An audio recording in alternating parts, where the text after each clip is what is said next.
She needs an enforcer. She needs a brute that will wreck people if they wreck her.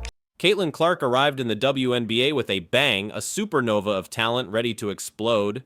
But her rookie season wasn't just highlight reels and record-breaking shots, it was a physical gauntlet, a free-for-all where defenders seemed to mistake basketball for, well, let's just say something far rougher, and it became clear Clark needed backup and fast. Like, she needs an enforcer, and if it ain't gonna be me, Michelle Rappaport, like, where is Charlize Oakley? Doesn't her team have like a Zavaria McDaniels or a Rakisha Mahorn? She needs like a goon on her team, because when your star player that's bringing so much money, so much attention to the league, and it's a collective, it's a bunch of them, it's been brewing. Imagine this, your star player, the future of the franchise, getting slammed, shoved, and swiped at, game after game. It wasn't defense, it was borderline assault. Opponents were treating Caitlin Clark like a human piñata, and the Fever were watching their prized possession take a beating. Something had to change, and it did, dramatically. But sometimes you need one of those players on your team. You need one of those enforcers. Every good player, by the way. Every good player, every good team that is a super duper star. Most of the time have enforcer type players. Guess what?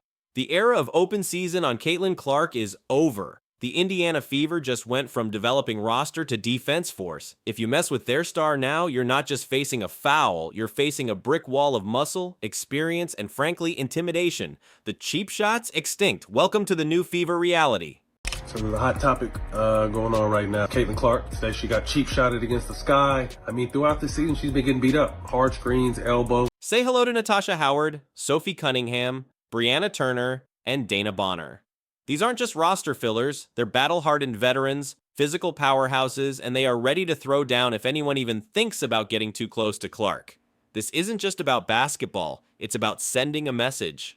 That's all I see. They try so long to get respect for women's basketball, and then they treat it like a junior high school girl's locker room. Junior high school girl antics on the court. Angel Reese, Kennedy Carter, Asia Wilson, DJ Jane Carrington. You all might want to rewind those highlight reels of hard fouls. Because this season, you're not just messing with Caitlin Clark, you're going to have to go through the enforcer squad. And trust me, that's a whole different ballgame. This isn't just adding talent, it's a strategic shift. And Clark. I mean, that's clearly a foul, which was called. The question is, will they call it unnecessary? Kennedy Carter. This wasn't just about adding talent, it was a calculated message. The Fever aren't just aiming to compete, they're gunning for dominance. And they're doing it while ensuring their franchise player doesn't become a permanent fixture on the hardwood floor after every drive. Clark's haters officially put on notice, but why were these enforcers so desperately needed? When you went and kind of swatted at Caitlin, did you intend to hit her in the eye? And if so, could you just, or if not, either way, could you talk about what happened on that play? I don't even know why I would intend to hit anybody in the eye. That doesn't even make sense to me. But no, I didn't. I didn't know I hit her, actually. I was trying to make a play on the ball, and I guess I followed through and I hit her. So obviously it's never intentional. That's not even like the type of player that I am. Let's be real. Every superstar needs protection. Every championship caliber team has that enforcer, that player who says, not on my court. Think Jordan and Pippen with Rodman, LeBron with, well, various enforcers over the years. It's a formula for success, and the Fever finally cracked the code, but to understand why this is so crucial, we need to rewind. It's going to be Caitlin Clark flash show, Caitlin Clark flash show. So it's going to be phenomenal playing with a point guard, like you said, that have a good vision on the court, because that's like as soon as she gets the ball in her hand, she's throwing it up because she already see the person down the court before she even get the ball in her hand. So that's one thing I love about her vision on the court. I really can't wait to catch all those passes and give her all the assists. Let's rewind and remember what the start of Caitlin Clark's WNBA journey really looked like. She stepped onto the court carrying the weight of the league's future, and she delivered fireworks, record-breaking performances, the whole package. But the welcome she received wasn't exactly warm and fuzzy. Shady. The minute she steps on the floor next to Clark, it's a whole new atmosphere. That extra shove from Carrington, that blindside screen from Wilson, not happening with Natasha in the building. The signing of Natasha Howard represents a massive step forward for the Indiana Fever and their quest for a championship. In Howard, the Fever gain a 3-time WNBA champion, a Defensive Player of the Year, an All-Star, and a veteran with more than 300 games played. Instead of being embraced as the league's new sensation, Clark got body-checked like she owed someone money. It wasn't basketball. At times, it resembled a hockey tryout minus the skates and ice. The physicality she faced wasn't just rookie treatment. It was something else entirely, and it was escalating fast. Last season, with a minimum of 25 games played, Natasha Howard was one of just 13 players to average 18 points per game. She was one of 16 players to average 7 rebounds per game. And the list of players to average both 18 and 7 last year, short and elite. Asia Wilson, Brianna Stewart, Nafisa Collier, Brittany Griner, and yes, Natasha Howard. Make no mistake, this wasn't just tough defense. The level of physicality Clark endured bordered on targeted harassment. Game after game, she absorbed elbows to the ribs, arms across the neck, and hips that seemed magnetically drawn to sending her flying.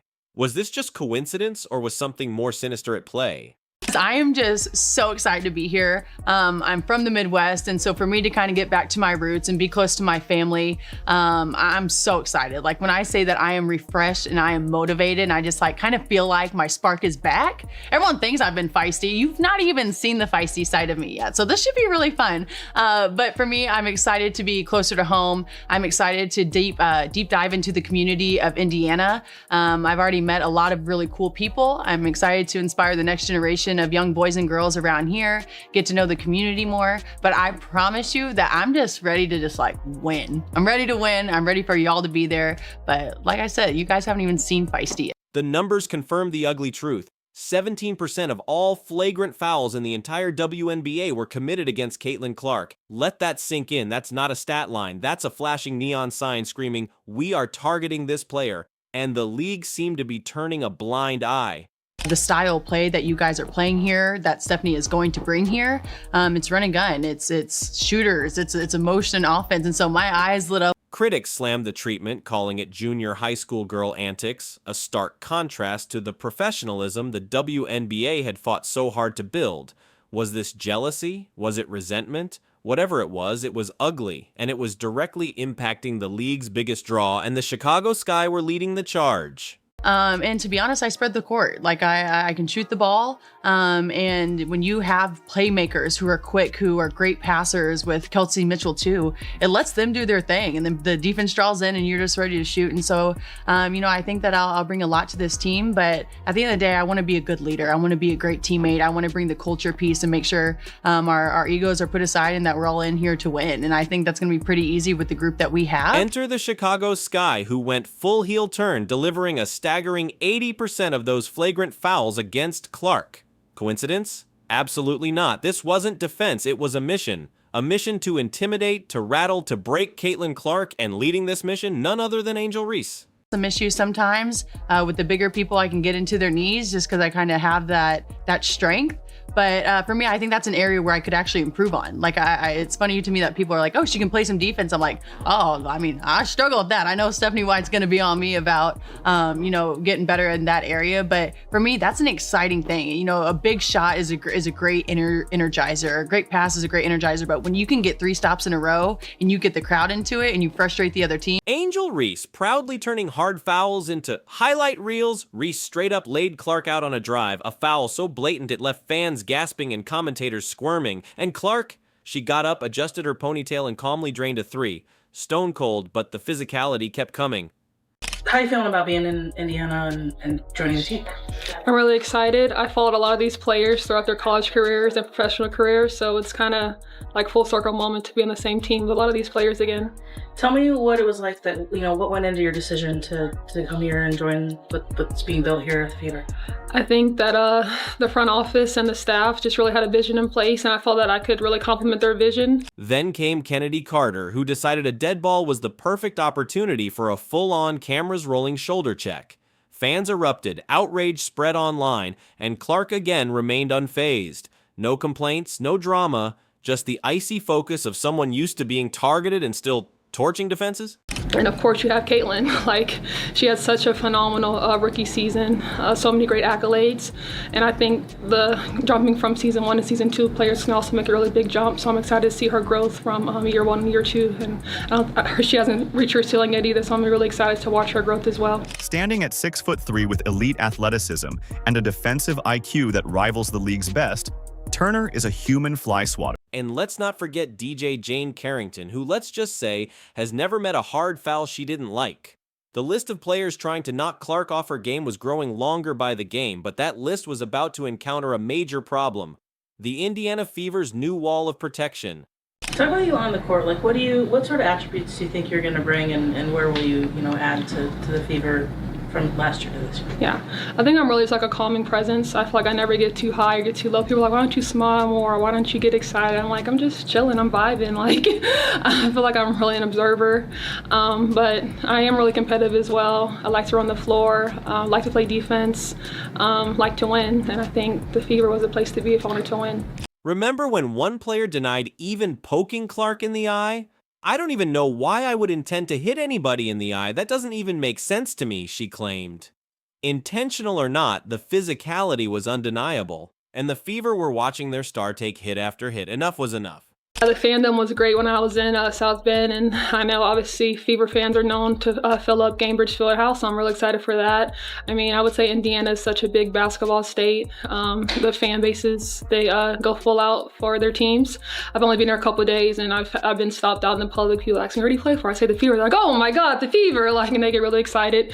So it's really fun to have a community that's so excited about their local sports team. The Fever weren't about to let their generational superstar carry this burden alone. So what did they do? They built a wall named Natasha, Sophie, Brianna, and Dana. 4 names that are about to send chills down the spines of any player thinking about getting too physical with Caitlin Clark. Make pieces in CC and Kelsey Mitchell and AB and Lexi Hall. I mean, they have a great core, so why not just add to that and try to take us to the next level in the playoffs. They were in first round, and I played against them in the first round, and the way they came back the second game, it just makes you excited to, okay, I want to be a part of that. They didn't lay down and quit. They came back and actually try to beat us early, that next game. Let's start with Natasha Howard, the new head of defense in Indiana. She's not just experienced, she's a 3-time WNBA champion and a former Defensive Player of the Year. This isn't a rookie, this is a legend, and she's here to change the game. Kind of went on this crazy run, and they were the most well-gelled team at that time. They went from the bottom straight, and they just kept trending. And it was like one of those teams you're like, man, you don't want to really see them in the playoffs. So we got the matchup, and I think our experience helped us very well. But that second game, they came out, and it was like, yeah, they just kind of went on this trajectory that was just like on the rise, and it was literally Fever on the rise during right after All-Star. So that's exciting. That's exciting for me to see, and that kind of helped me with my decision. Howard has played with legends, guarded MVPs, and never backs down. She's the type of player who makes opponents think twice before even considering anything shady. The minute she steps onto the floor next to Clark, the atmosphere shifts. That extra shove, that blindside screen, not happening with Natasha in the building. This is a game changer. That experience to a young, maturing team, what can you provide? I'm hoping that I can provide a little bit of leadership, but I feel like they're a team that last year helped them a lot and understand the dynamics of playoffs. It's a whole different ball game when playoffs come, and I feel like they're a young team, but they're a good team, and hopefully I can just provide the knowledge and explain playoffs to them a little bit better so we can be better prepared and don't get punched in the face the first game. And it's hard to come back when you do that the first game. It's hard to come back and try to win 2 straight against a veteran team. So Howard has played with legends, guarded MVPs, and never backs down. She's the type of player who makes opponents think twice before even considering anything shady. The minute she steps onto the floor next to Clark, the atmosphere shifts. That extra shove, that blindside screen, not happening with Natasha in the building. This is a game changer. Your current team has made some interesting moves the last few days. How do you feel about what your roster suddenly looks like? I'm excited. Obviously, we made some great moves. I think, Kelly and Amber and the whole, Fever organization are, they're helping us win now. And I think that's really important. I think they're putting really good pieces together that are gonna, complement each other really, really well. Named Defensive Player of the Year in 2019 and consistently ranked among the league's best defenders, Howard is a defensive weapon. Averaging at least 1 block and 1 steal per game for 7 straight seasons, that's not luck. That's elite defensive prowess, and it's exactly what Clark needs. Last season, Clark took hit after hit, defenders thinking they could push her around consequence-free. That fantasy officially dead. The fever went out and got serious muscle. Howard's arrival changes everything. No more hard fouls going unanswered. This is a new era of fever basketball. But Natasha Howard isn't just a bruiser, she's an elite two-way player, averaging 17.6 points, 6.7 rebounds, and almost 3 assists last season. That's serious production. She's a threat from deep, a floor spacer, opening lanes for Clark's wizardry and Boston's dominance. She's not just defense, she's offense too.